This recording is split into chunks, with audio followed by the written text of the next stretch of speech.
What's up, folks? Welcome to Woodworking Against the Grain. Look here. See this right here? That's a badger hair shaving brush. I made that out in the Woodworking Against the Grain shop this morning. It's got a North American hickory handle on it. Pretty neat. That has absolutely nothing to do with what's for supper. Look here, we're cooking Cajun tonight. We are going to make some good shrimp, crawfish, and sausage etouffee with some homemade hush puppies. You don't want to miss any of this, so take your shoes off, lean back, and get ready to cook Cajun with Rod. Some of this has got to take place pretty fast because this recipe is all about the roux. We're going to make a roux first. I'm going to zoom the camera in over here where you can see what's going on. So I'm going to talk about it first because I may not get to do a lot of talking while I'm stirring this stuff. You got to cook this almost to the point of burning it, or it won't be just right. I want it to be just right for you. What we're going to do, we're going to put 1/4 of a cup of oil in this skillet over here, and I'll zoom this in a minute. We're going to put 3/4 of a cup of flour into that oil after we get that oil smoking hot.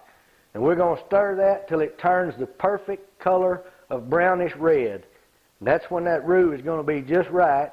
And we'll add some stuff to it after that, and we'll stop and talk about it a little bit more. But right now, I'm going to zoom the camera in for you here, and we're going to heat up some oil and make us a Cajun roux. Into this skillet goes 1/4 of a cup of oil. I'm using coconut oil. You can use whatever oil you like to cook with. And we're going to get that oil real hot before we add this flour to it. Get yourself a good handy dandy whisk to stir this with. And once that oil comes up to the point of just smoking a little bit, we're going to add this flour to this, and you got to do some serious stirring to get this just right. It takes 2 or 3 minutes to get this the right color, and the flavor is dependent upon you getting this roux the right color without burning it. And it takes a little practice to do, so just hang with us here. We're going to get this oil up here pretty warm. We want it to cook fast and quick and not for very long. So we're going to wait and get this oil up here to us. You can't be doing 15 other things while this recipe's being made here. You'll mess it all up. You'll ruin it for sure. Don't be trying to wash clothes and feed the dogs and all that while this is going on. You got to put some focus into this to get it right. Over here, you can't see it, but I've already got some white rice cooked. We're going to serve this over rice after a while. I got a couple of cups of white rice that I cooked in 4 cups of good chicken stock. So that ought to have some pretty good flavor to it. All right, we got a little bit of smoke coming off of this oil here. So here goes the flour, and our roux begins. You want to stir this with a whisk. You want to stir this flour in that oil, get it all coated and smooth.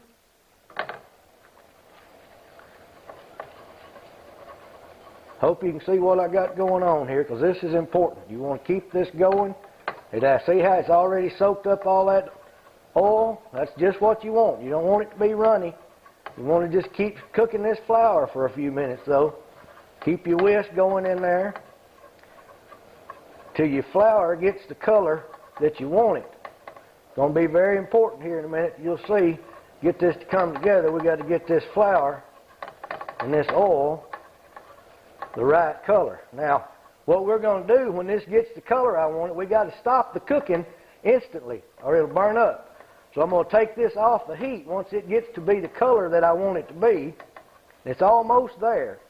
When it gets to be the color that I want it, I'm going to take it off and I'm going to put some cold vegetables in this. We got some chopped up bell pepper, some chopped onion that's been in the fridge that we're going to put in this real quick and keep stirring it. That's going to cool it off fast enough that our flour won't continue to cook to the point that it burns. See how that's getting darker? That's just what you want it to do. We're almost to the color that we want it, just about. Well, this would be known in culinary terms as a brown roux.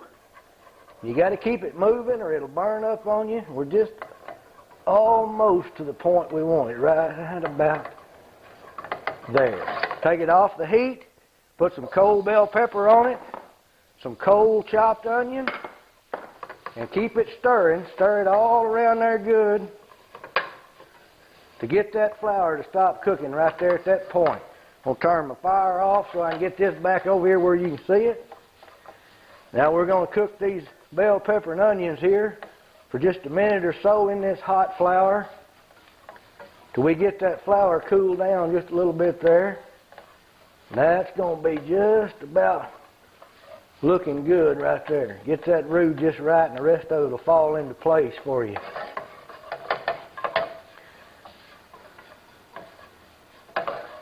Kind of slinging stuff here, making a mess. Clean that up here in a minute. Get that down to where it's not cooking anymore. See what we're going to do next here. I've got some seasoning mix here that's made out of 2 teaspoons of salt, 2 teaspoons of cayenne pepper, a half a teaspoon of ground up thyme, and a teaspoon of ground dried basil. I'm going to take a tablespoon of that, and I'm going to sprinkle it over this roux at this point. Not all of it just yet, but a tablespoon into this roux. And we're going to whisk that around, let it coat that flour and vegetables just a little bit there. Just stir it in enough where it looks like it's all around where it needs to be. That looks pretty good right there. Now you got to just kind of stir this for a little while. You want to stir it till the flour gets a little bit cooler before we start adding any other ingredients. Now, I'm going to tell you about the meat that we got going in this here in just a minute. I wanted you to see this roux. I'm going to zoom back out where I can talk to you for a minute now. All right, I'm going to build the fire back under this again, about medium-high heat. And we've got 3 cups of broth right here. This is 2 cups of chicken broth and a cup of clam juice. I'll tell you where that clam juice come from in just a minute. But we're going to add a little bit of this to this roux, and we're going to stir it in there till it's good and smooth. We're going to add 2 cups of this, but we're going to use 2/3 of what's here. Leave about a cup of it in your measuring cup there. A little bit more than that in there.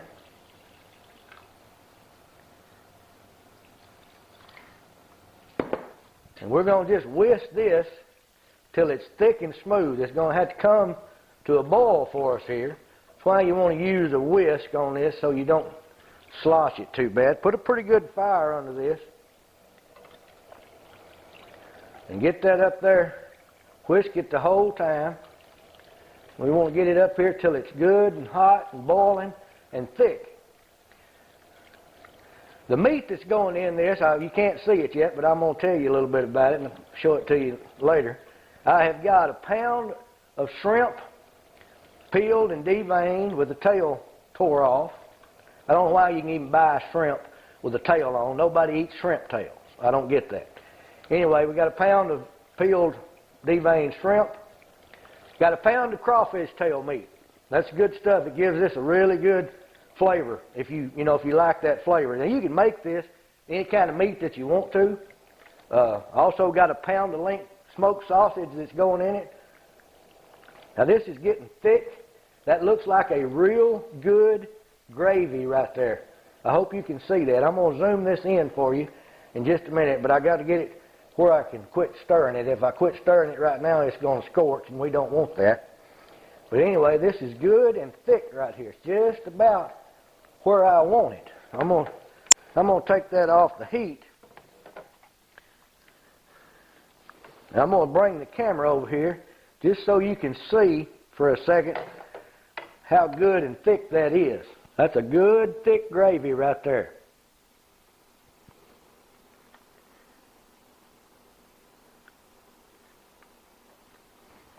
Now we got our gravy made. What are we going to do now? All right, now we're going to take this. This rice over here is done. So I'm going to set it off the stove on the hot pad. I'm going to move this over for a minute because right here I have got a Dutch oven that we're going to finish this in. And the first thing we're going to do in this Dutch oven is melt a whole stick of butter. So you know already that this is going to be good to eat because it's got 2 sticks of butter in it. We're going to melt 1 stick right now. I'm going to put a little fire under this Dutch oven here and get this butter going. Then we're going to put all this in there, put our meat in there with it, and finish this up. As soon as this butter melts in this Dutch oven, we're going to add our meat to this and get it all coated in this melted butter with a cup of chopped green onions, blades and all. That's what's going to give this some a little bit of chive flavor, and it also gives it a good green color. Makes a good color for this recipe. A meal is appealing not only to the taste buds but also to the eyes. Our butter's almost melted here. I know you can't see down in this pot, but all that's in here so far anyway is a stick of butter. All right, to this stick of butter, I'm going to add a cup of chopped green onions, blades and all. And I'm going to cook them in this butter for about a minute. Just, not to caramelize, but just make them just about translucent. Just get them a little bit tender. Let them pick up some of that butter flavor.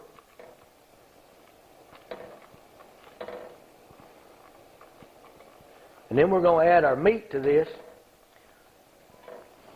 Cook it in this butter just a little bit longer. Now this is quite a bit of meat, so you need a pretty good sized pot for this. We have got, probably a good 3 or 4 pounds of meat here that we're going to put in here. Sausage and clams and crawfish tails and shrimp, or any kind of meat that you like. If you don't like some of that stuff, leave it out. Now we got to find something better to stir that with. Stir this meat down in here a little bit. I'm going to go move the camera again in a minute. Let you see this. Trying to get some of this butter up on this meat. We're going to cook this meat a little bit in this butter before we add the rest of it. And once we kind of get this first stick of butter melted over this meat, here's what we're going to do now. I'm going to go move the camera again and let you see down in this pot. And once this meat kind of warms up a little bit, takes on that butter flavor, give it a little bit of a stir. I wish y'all could smell this. It's awesome. It is off the chain. Now, I'm going to add another stick of butter to this. Now this is a rich recipe. This ain't no diet food. We'll put another stick of butter in there. I'm going to pour the other cup of our clam juice and chicken broth in there. Put the rest of our dry seasoning, sprinkle that in there.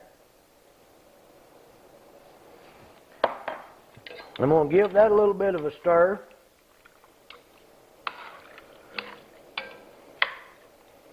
We're going to let this other stick of butter melt here. And the next thing we're going to do, and this will be done all but the simmering, we're going to take this gravy with our vegetables, this roux that we made, and we're going to put it in here on top of this meat. And you're not supposed to scrape that non-stick with metal, so I'm going to get my rubber whisk here. Get all that raked out of there on top of it. Now that right there is going to be good to eat. Justin Wilson can eat his heart out. He ain't got nothing on us cooking some etouffee. Now, stir that in there just a little bit. That makes a good pot full of stuff there. Now all we're going to do now is turn this way down on low, put a lid on it, and just let it simmer while we cook some homemade hush puppies, okay? Don't run off. We're going to make some of the best homemade hush puppies you ever had. Put a lid on that, turn it down as low as it'll go. I'm just going to tell you how I made these hush puppies because I've already got them made up, and then we'll fry them up here in a minute. But this is a good homemade hush puppy recipe. What I did was took a cup and a half of white cornmeal, a half a cup, or about 2 tablespoons, I guess, of flour. Not really a half a cup. A couple of rounded tablespoons of flour, just to smooth it out a little bit. Teaspoon of baking powder, teaspoon of salt, half a teaspoon of garlic powder, half a teaspoon of onion powder.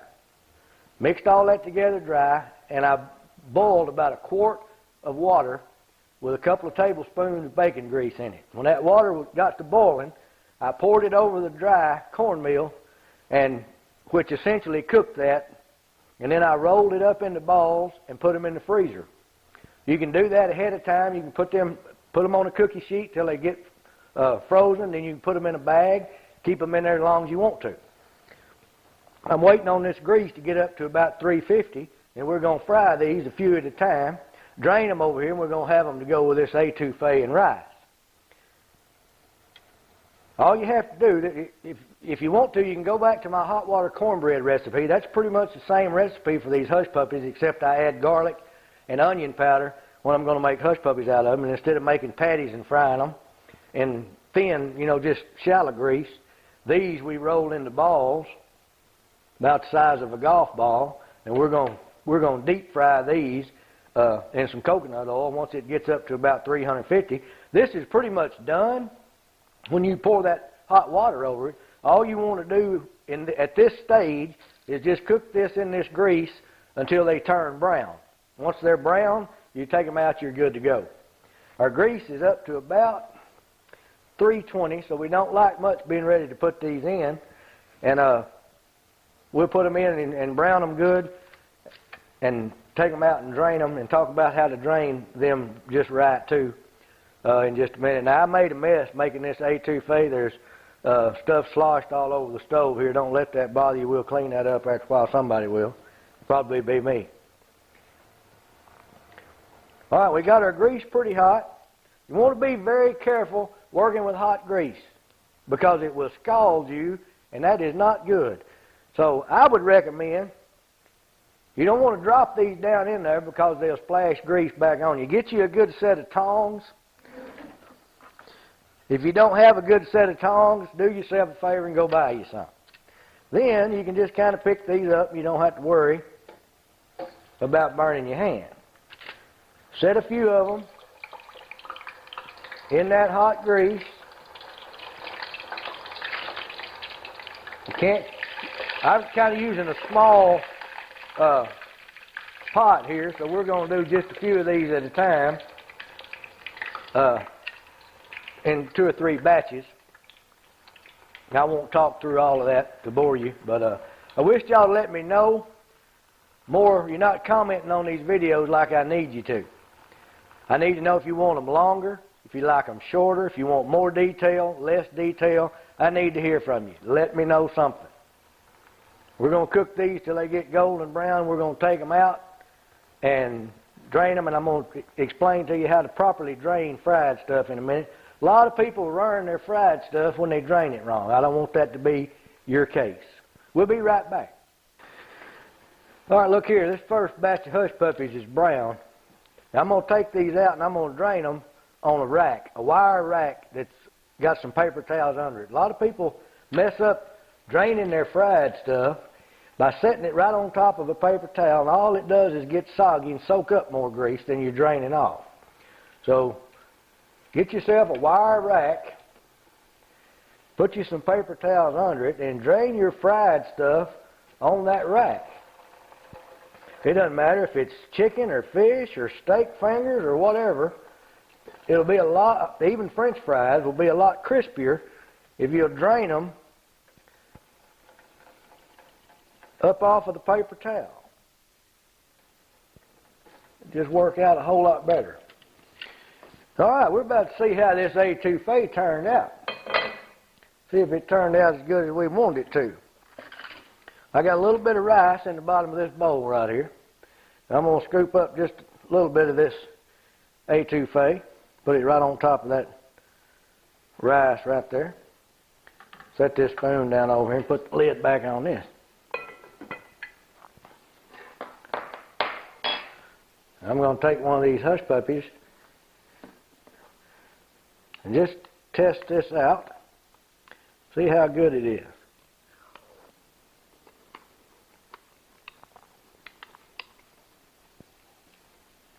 It's got a lot of good flavor to it.